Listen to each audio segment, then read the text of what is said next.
Hello, I'm Jan Tedder, a family nurse practitioner and lactation consultant. And I just wanted to take a quick 10 minutes to introduce you to the Hug Your Baby program and how these resources and education might dovetail with the important services you provide. We all know that being a new parent is challenging even in the best of times. And certainly, COVID has not been the best of times for a lot of young families. There are many issues that impact a parent's success in parenting and success in meeting their breastfeeding goals: demographic, social, psychological, physical challenges. But a variable that often impacts a parent's success is simply misunderstanding a baby's normal behavior. The child development literature on responsive parenting helps us understand that there are three critical steps to parents being effective as new parents. First, noticing their baby's behavior. Secondly, understanding and interpreting that behavior appropriately. And third, then taking action. And the research goes on to confirm that when parents practice responsive parenting, there is decreased postpartum depression, increased parent confidence, increased breastfeeding duration, decreased family stress, and even decreased obesity in those growing children. The Brazelton touchpoints theory really sheds light on why parents would misinterpret a baby's behavior. This important theory helps us understand that when a baby is right on the verge of new behavior, when this sitting baby is learning how to crawl, that baby often demonstrates a disorganization in their eating, their sleeping, or their general behavior.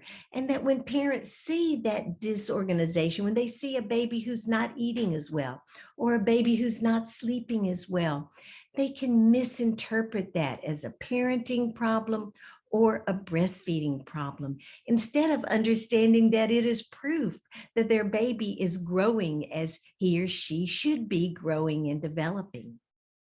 So I've spent a number of decades now as a nurse practitioner, an educator, and a lactation consultant developing resources to help parents understand their baby's behavior.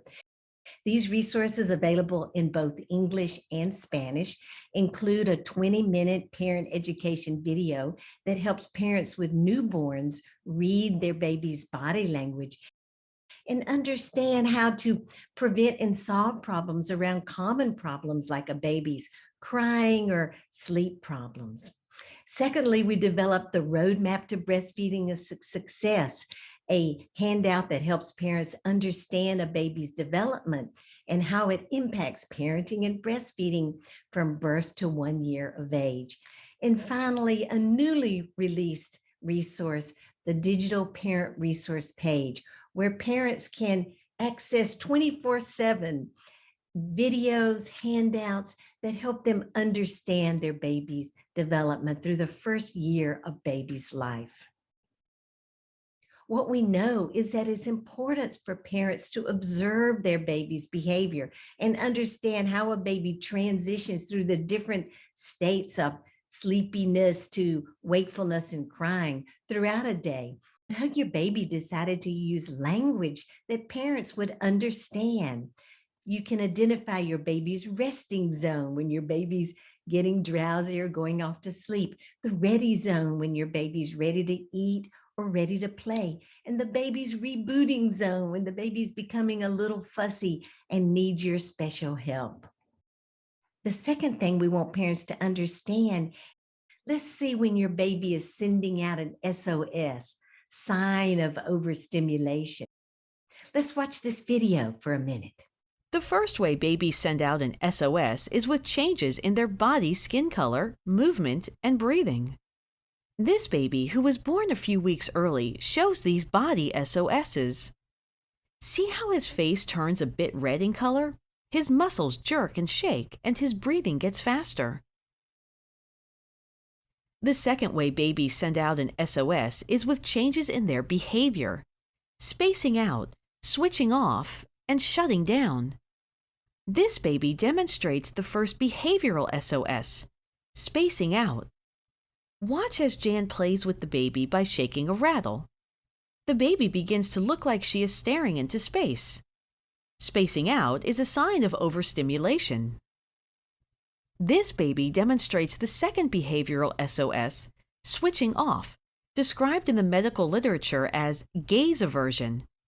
The harder the mother tries to get the baby's attention, the more the baby looks the other way.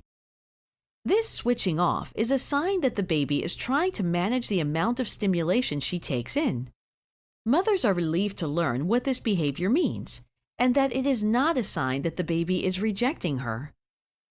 This baby demonstrates the third behavioral SOS, shutting down.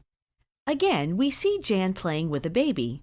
Though the baby is momentarily engaged with this play, she soon begins to get drowsy and shuts down as a response to too much stimulation.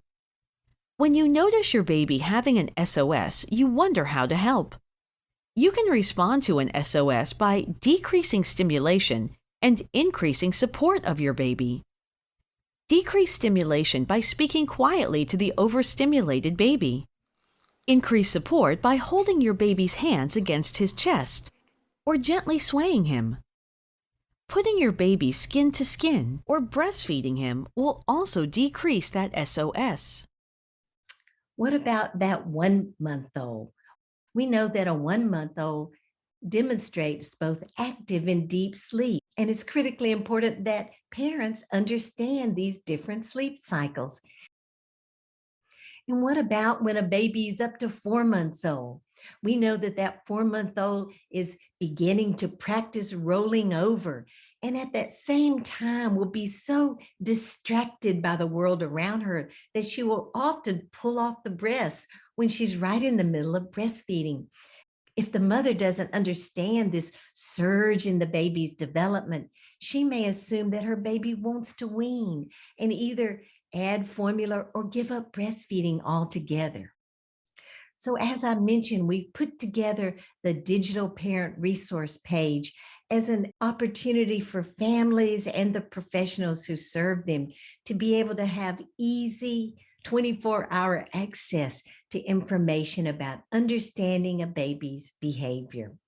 This resources includes the 20-minute parent education video, the roadmap to breastfeeding success in both English and Spanish, a short little 1 to 2 minute video about each of those developmental events and how they impact the parenting and breastfeeding experience, a short newsletter that celebrates how a family came to understand a baby's behavior and how it helped them in their efforts to be the parents that they want to be. And finally, the Hugs Around the World lullabies, which are professionally produced lullabies that both teach about child development and about breastfeeding support. Right from the start, babies win our heart. Hug Your Baby was identified by Healthy Starts as an evidence-based program. Research published in a number of peer-reviewed journals confirms that professionals who completed Hug Your Baby training demonstrated an increased knowledge of babies' behavior and development, increased intention to teach parents and confidence to do so, and would recommend this training to others. Parents receiving Hug Your Baby teaching demonstrated an increased knowledge of babies' behavior, more confidence as new parents, and decreased postpartum depression. Birth, lactation, and early parenting professionals can access online Hug Your Baby training. This training has a convenient come-and-go format for today's busy professionals. It is approved for both nursing and lactation credit. I hope I can be of help as you consider the Hug Your Baby resources for parents and professionals. Thank you again for the important work that you do.